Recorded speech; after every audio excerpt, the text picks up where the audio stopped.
Salut à tous, c'est Loïc, bienvenue sur Toute Berzingue. Alors aujourd'hui on se retrouve dans une nouvelle vidéo où je vais essayer cette Fiat Ritmo 105 TC. Alors pour vous présenter cette voiture, je suis avec Genaël de Yagalskar. Bonjour Loïc. Donc voilà, il nous a apporté là donc cette Fiat Ritmo. Alors moi je connais pas trop, je vous avoue, donc il va tout nous expliquer sur cette voiture. Alors elle est de quelle année déjà? Elle est de 1984. D'accord. C'est une MK2. Ouais. Alors c'est une version 105 TC, c'est juste en dessous là-bas. Ouais. C'est une voiture qui a été commercialisée qu'en 3 portes. D'accord. Voilà. Elle a un petit look sportif, elle a les extensions d'ailes. Ouais, c'est vrai qu'elle a un look sympa. Hein. Elle a été abartisée cette voiture.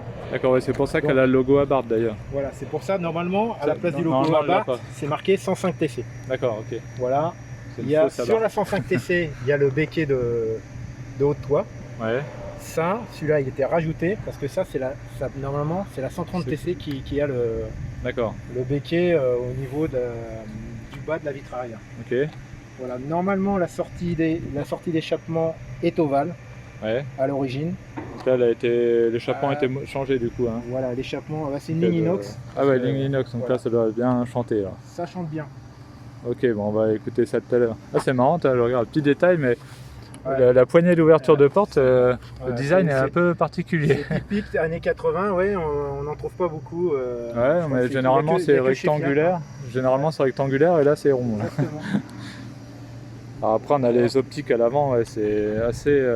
C'est pour concurrencer un peu l'arrivée de la Golf était déjà là, mais comme elle prenait beaucoup de parts de marché, donc ils ont voulu un petit peu, dans l'esprit de la Golf, mettre... la MK1 n'avait que cette optique. Ouais. N'avait que cette optique et ils ont rajouté le double optique. Avec normalement c'est des anti-brouillard en dessous. Ouais. Là c'est des longues portées. Ah, ils ont mis des longues portées là, d'accord. Ouais. Mais elle n'est pas d'origine, mais c'est une voiture, comment dire, qui a été abartisée, mais c'est très bien fait. D'accord. Voilà. Ouais, c'est vrai qu'elle a l'air vraiment propre, hein, déjà de l'extérieur. J'aime bien l'ancien logo Fiat avec les traits comme ça. Après voilà, on a le logo Fiat déjà plus connu ici. À l'origine c'était vendu avec des jantes en tôle. Ouais. Et bien sûr comme elle était abartisée, jantes Abarth. Donc c'est les jantes qu'il y a sur les Abarth d'origine. Exactement, sur les 130. D'accord. Voilà. J'aime bien parce que les longues portées sont jaunes, hein, pour bien faire d'époque. Et même là, donc ça c'est les... Ici on a quoi là? On a les phares, enfin les codes je veux dire, et après les phares sur les autres. D'accord. Tu veux que je te montre le moteur? Ouais, bah oui, je veux bien. Ouais. C'est vrai que le design, à l'extérieur, il est sympa quand même. On voit. Alors toit ouvrant, je vois. Toit ouvrant. Alors évidemment, hein, il n'est pas d'origine. C'est un des propriétaires, un des anciens propriétaires qui a mis le toit ouvrant. Ah, c'était pas proposé du tout? Non, c'était pas proposé. Mais ça a été bien fait. D'accord. Bah oui, ça a l'air. Ouais. À l'intérieur est vraiment propre. Hein. Ouais. Et la sellerie, tu regarderas, c'est vraiment remarquable. Ces petits inserts en cuir. Ouais, donc là, c'est cuir et puis là, c'est des inserts en tissu. Alors, c'est pas des sièges baquets, ils sont très confortables. Voilà, d'accord. On va voir ça. C'est surprenant après. Le confort qu'elle a. Ok, bon, on va regarder le moteur effectivement. Alors, juste l'intérieur. Ouais. Sur la MK1, il y avait vraiment les petits mammomètres. Ouais. Sur cette version, il n'y avait pas les mammomètres, mais l'ancien propriétaire n'a pas mis l'autoradio et a placé des mammomètres pour avoir un peu plus l'esprit Abarth. D'accord, ouais, voilà. Un peu plus course. Quoi. Bon, de toute façon, on présentera l'intérieur en détail après. D'accord. On va regarder le moulin. Le moteur. Ah, tu vas voir le moteur. Ah bah il est très bon, on pourrait manger dessus. Ah oui. Là, ça brille. Voilà. Alors du coup c'est un 4 cylindres. Hein. Alors c'est un 1,6 litre, non, double cam en tête, 2 carbus. Ouais. C'est un moteur qui est joueur. Voilà. C'est un moteur assez joueur. Ça vaut pas le 2 litres de la Barth, mais il est comment dire, il est joueur. Il est joueur. Okay, ouais. Voilà, il est sympa à monter dans les tours, etc. Franchement, c'est très agréable à conduire, c'est très fun. Okay, la barre anti-rapprochement là, c'est d'origine ou ça a été rajouté ça? Je pense que ça a été rajouté. Ouais. Voilà, là, j'avoue, mais je pense que c'était pas à l'origine. Voilà. Ça n'a pas la rigueur germanique d'une Golf. Ah oui, d'accord. Le train avant c'est moins précis, etc. Ouais. Mais c'est comment dire, y a des petites imperfections, etc. Mais c'est vivant, c'est amusant, c'est tellement plus rare, tellement plus rare. Ah bah oui. Ouais. Alors voilà, donc l'intérieur. Alors bah on va s'asseoir, hein, ce sera plus simple. Hop. Le volant, je suppose que c'est celui de la Barthes, hein, du coup, c'est pas celui d'origine. C'est pas celui d'origine. Celui d'origine est un peu plus grand. D'accord, ouais. Donc là, il fait très sport. Hein. Donc là, on peut voir qu'on a les clignotants ici. Après, là, on a les phares, sans doute. Hein. Ici. Oui. Tout à fait. Après, bon, feu de détresse, voilà, il n'y a rien de spécial. Ça doit être pour la luminosité du tableau de bord, je suppose. Oui. Tout à fait. C'est ça. Et après, alors j'adore parce que dans les voitures de ces années-là, voilà, on a tous les voyants là, c'est du brut. Voilà, en même temps c'est Fiat, hein, mais bon, j'aime bien. Après, donc on a la pression là-bas, pression d'huile, niveau batterie, température d'huile. Donc voilà. Qu'est-ce qu'il y a d'autre à dire? Donc là, voilà, les manomètres, comme on a dit, qui ont été rajoutés à la place de l'autoradio. Alors après, voilà, on a le truc bien années 80, hein. C'est les tirettes là, pour chauffage. Donc si vous voulez vers le pare-brise ou vers les pieds, hein, il y a carrément un pied de dessiné. Hein. Après, donc, si vous voulez être au max ou pas, et voilà la ventilation là, avec 3 positions, enfin 4 si on compte le 0. Voilà, après c'est quoi ça? C'est là, oui, voilà. Un petit cendrier. Voilà. Voilà, donc là on a un petit cendrier parce que on est dans l'italienne. Après là on a donc le starter ici. Boîte à gants, je suppose. Je sais pas, j'ai l'impression qu'elle s'ouvre du haut. Ah, avec le petit miroir et tout. C'est la classe. La classe, ouais. Et là, c'est marqué quoi là? Les carburants qu'on doit mettre. C'est original comme emplacement pour. Et en italien, hein. C'est marqué en italien. Ouais. La voiture est d'origine française? Moi, vu cette plaque-là, je pense qu'elle a été importée. Au début, elle a vécu un petit peu en Italie. Ouais, c'est possible, hein, du coup. Ouais. C'est marrant, la boîte à gants est vraiment originale parce que c'est dans le couvercle en fait qu'elle est. Ce qui fait qu'on met un truc dedans, après ça se balade. Voilà. C'est ce qui fait son charme, voilà. Ouais, voilà, mais c'est ça, c'est pour ça que j'aime bien. C'est complètement différent des productions actuelles et même se démarquer un petit peu des autres voitures. C'est une voiture qui est méconnue, quoi. Ouais. Ceux qui sont d'origine italienne adorent. Et je vous engage à aimer l'Italie et à aimer les voitures italiennes parce que c'est vraiment des voitures qui sont un plaisir à vivre. Pleines de charme. Ouais. Avec tous leurs petits défauts. Et là, voilà, on a des petits détails là, comme ça là, pour ouvrir ou pas. Donc l'aération, c'est sympa. Elle était très bien équipée. C'était une petite une citadine sportive. On a l'essuie-glace arrière, anti-brouillard, etc. Ouais, pour l'époque, il y avait pas mal d'équipements. Hein. Alors la Ritmo a été produite entre 1978 et 1988 et elle avait un design très innovant pour l'époque. Là aujourd'hui, ça a vieilli, mais à l'époque c'était vraiment novateur. Alors Genaël vend des voitures, donc je vous invite à aller voir son site, donc Jagalskar. Alors tu vends surtout Youngtimer voiture ancienne, voilà. Je suis vraiment dans la voiture ancienne, Youngtimer. Ouais. J'ai une 104 GL qui a 23 000 km d'origine. J'ai une Fiat 126 Look Abarth qui est complètement restaurée, comme à l'image de cette Ritmo. Il n'y a aucune corrosion, parce que les italiennes, il faut vraiment les acheter sans corrosion. Voilà. Ouais. Et je me fais un point fort, le point fort d'acheter des voitures, de vendre des voitures très saines. D'accord. Voilà. Bon. Ok, ouais, en fait, ce que tu me disais, c'est que tu les achetais. Quand tu les achètes, c'est comme si tu les achetais pour toi. Je les achète pour moi, voilà. Donc, je les achète pour moi. Aussi exigeant que pour toi. Et s'il y a des choses à refaire, voilà, je veux que les personnes soient contentes de leur achat et je ne veux surtout pas escroquer les gens en faisant du cache-misère. Voilà. Ok, super. Donc voilà, je vous invite à aller voir donc jagalskar.fr. Il y a le site, là vous avez le contact avec le mail, etc. Et voilà. Alors je vois qu'il y a 2 clés, c'est laquelle? Peu importe. Chance sur 2. Normalement, les deux. Par contre, toi, tu es un peu plus grand que moi. Ouais.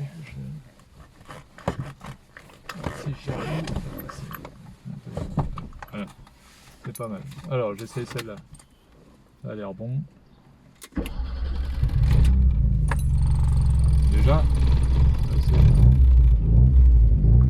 C'est sympa. Alors la première, c'est normal, alors il y a 5 vitesses. Hein. Ouais, il y a 5 vitesses. Avec les 6 là-dessus. Par contre, Ah, c'est le défaut de la... C'est récurrent, hein. Ouais, t'es en première. Ouais. C'est le défaut, c'est la boîte est imprécise. Voilà, c'est un peu... C'est pas... Le volant, j'aime bien le petit volant comme ça, qui est un petit peu à l'horizontale. Ouais. Ça fait très voiture de l'époque. Alors, par contre, pas de direction assistée, hein. Attention. C'est voiture à l'ancienne. Ouais.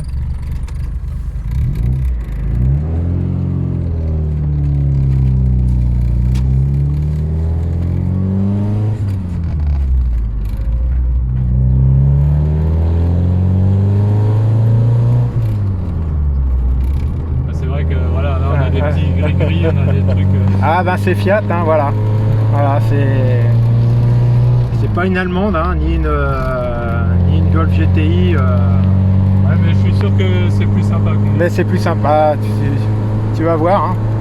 Hein. T'as remarqué que le siège était légèrement décalé sur la gauche par rapport au... Ah oui, oui, c'est vrai. Ouais. Un petit peu. Ça, c'est pas normal. Ça fait partie de son charme. Non, c'est d'origine. Hein, ça a été conçu comme ça. Voilà, ça a été conçu comme ça. Non, ça a été conçu comme ça.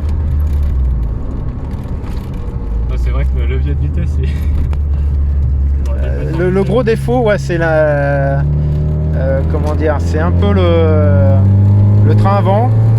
Il n'y a pas de rigueur et la boîte. Les rapports sont assez courts. Hein. Ouais.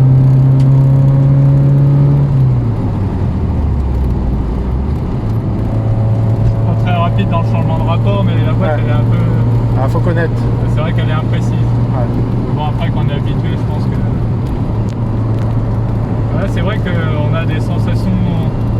Pour le coup, on a des sensations de vitesse, parce que on voit qu'on est dans une voiture qui est pas forcément costaud, entre guillemets. Voilà, c'est Fiat. D'ailleurs, je suis en train de me poser la question si j'ai déjà combien de Fiat.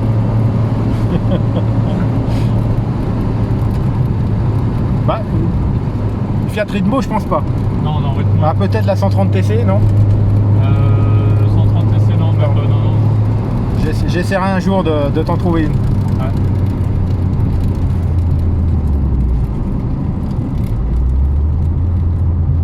Non, mais voilà, ce qu'on disait, de toute façon, ce qui fait le charme des italiennes, justement, c'est toutes ces petites imperfections.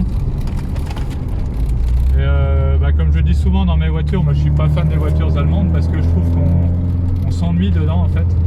Alors que là ça vit quoi, voilà, il y a des petits gris-gris, des petits trucs, des défauts. La route on la ressent.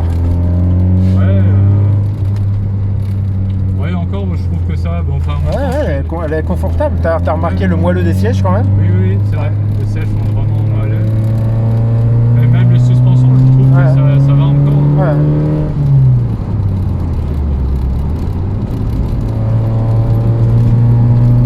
Qu'elle chante bien. Ça fait que 900 kg. Hein. Ouais, voilà, donc justement le poids, on n'en avait pas parlé, mais 900 kg pour combien de chevaux déjà? 105. 105 chevaux. Donc c'est... Oui, d'où le nom de la voiture. Voilà. 105 TC, d'accord. Ouais, donc ça fait un rapport poids-puissance qui est pas mal, mais surtout pour l'époque. Qui est pas mal. Pour l'époque, c'est pas mal. Hein. C'est pas mal. C'est vrai qu'on sent que c'est léger, mais à tous les niveaux. Ouais. Mais c'est une voiture qui a été méconnue injustement. Ouais. Parce qu'elle est vraiment fun à conduire. C'est vrai que je pense qu'on a l'habitude, moi pour l'instant j'ai pas trop l'habitude, mais c'est vrai qu'on a déjà essayé ensemble l'Audi Quattro. Ouais. Et l'Audi, la voiture est trop parfaite en fait, on s'ennuie finalement de... Voilà, exactement. Alors que là, voilà, ça donne le sourire quoi. Ça, voilà. On se marre. On se marre parce que la voiture justement elle a des petits défauts. Je pense que c'est même plus joueur du coup. Je dirais que c'est plus fun à conduire quoi. Oui.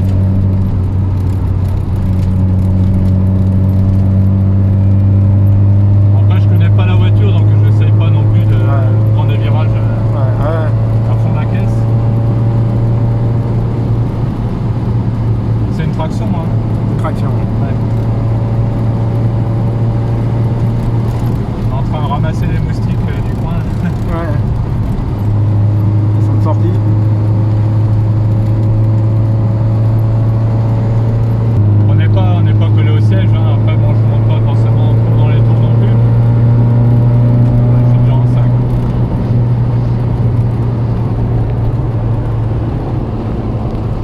Mais bon, voilà, on sent que c'est sympa. Et ouais,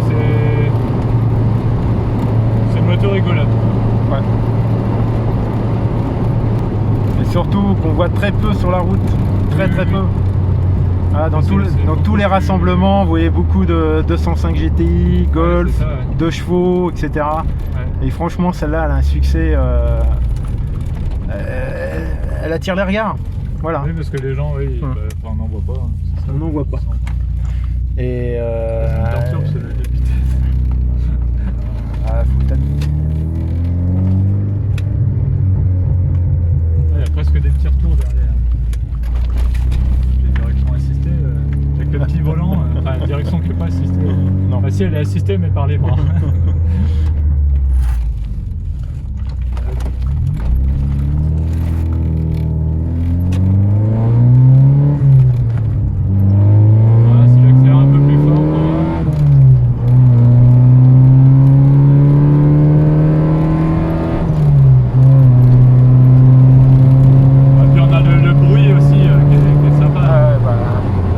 Ça donne envie de monter dans les tours. C'est ça. Après, moi je suis habitué aux voitures qui sont assez fermes en suspension. Alors là, ça me perturbe un peu par rapport à la tenue de route. Ouais, c'est-à-dire la Barth, en fait, elle avait les trains roulants qui ont été modifiés, etc. Le moteur qui est un 2 litres. Ouais. Donc elle est vraiment, ça c'est vraiment sport. Ouais. Celle-là, c'est vraiment la petite bourgeoise. La gamme en dessous, quoi. C'est une version intermédiaire. Voilà, c'est une version intermédiaire, mais qui est sympa à conduire. Hein, oui. Mais bon, j'oserais pas prendre des virages trop vite avec celle-là, du moins sans la connaître. Sans la connaître, oui.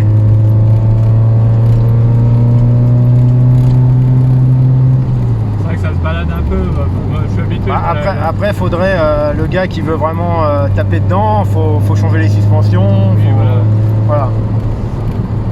En faisant un petit travail sur les suspensions, je pense qu'elle aura une tenue de route beaucoup plus saine. Oui, c'est sûr.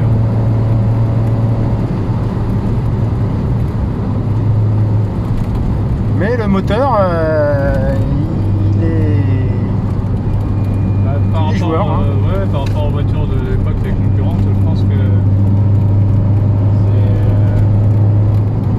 elle a sa place, c'est plus original.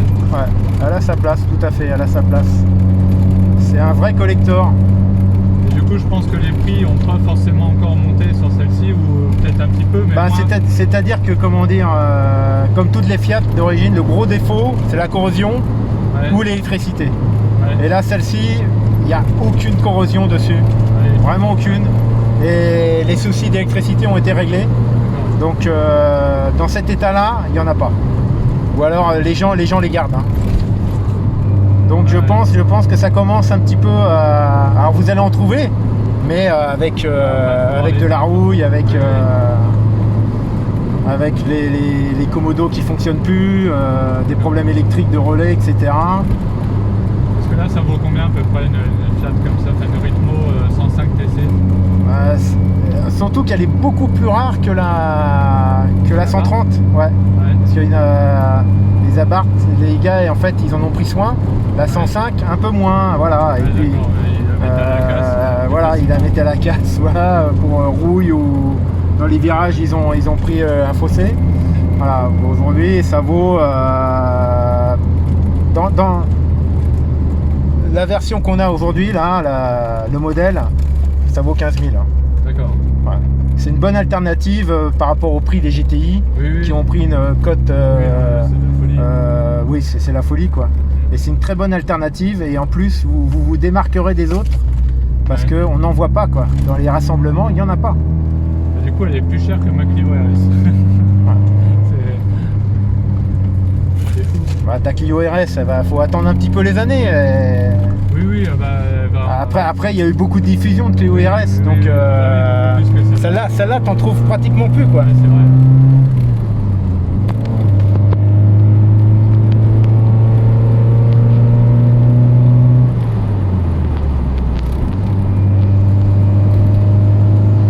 On va dire que le gros défaut, c'est le levier de vitesse. C'est la boîte, ouais, c'est la boîte qui est imprécise. Ouais. C'est l'imprécision, une certaine lourdeur dans la direction peut-être aussi. Voilà. Un peu sous-vireuse, voilà. Après, je pense que, comment dire, le gars qui veut vraiment, on peut la laisser comme ça, parce qu'elle a tout son charme. En plus, avec l'échappement inox, c'est vraiment ça donne le sourire. Regardez. Ouais. Et après, le gars qui veut vraiment jouer avec, etc. Voilà, c'est un petit peu dommage, mais il peut mettre des suspensions un peu plus sport. Et je pense qu'il résoudra pas mal le problème de.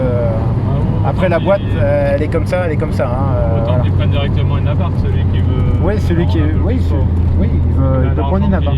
L'argent des suspensions. Voilà. Après, bon, je suppose que l'Abarth est quand même coûte beaucoup plus, mais je sais pas, calcul à faire. Mais à savoir que ce soit l'Abarth ou. En fait, il y en a très peu à la vente. Très peu. Ouais. Parce que ceux qui en ont les gardent. Oui, parce qu'ils savent que voilà. C'est un placement. Voilà, c'est un placement, exactement. Exactement. Et puis, il y en a tellement qui ont été bouffés par la rouille que.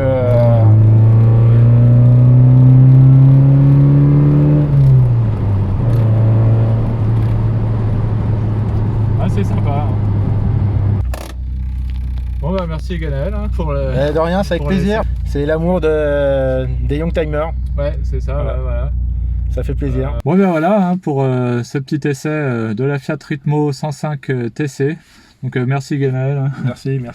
Voilà, c'est vraiment sympa. Une voiture fun à conduire, comme on l'a dit. Je pense plus fun qu'une allemande, mais ça, moi, je le dirais toujours.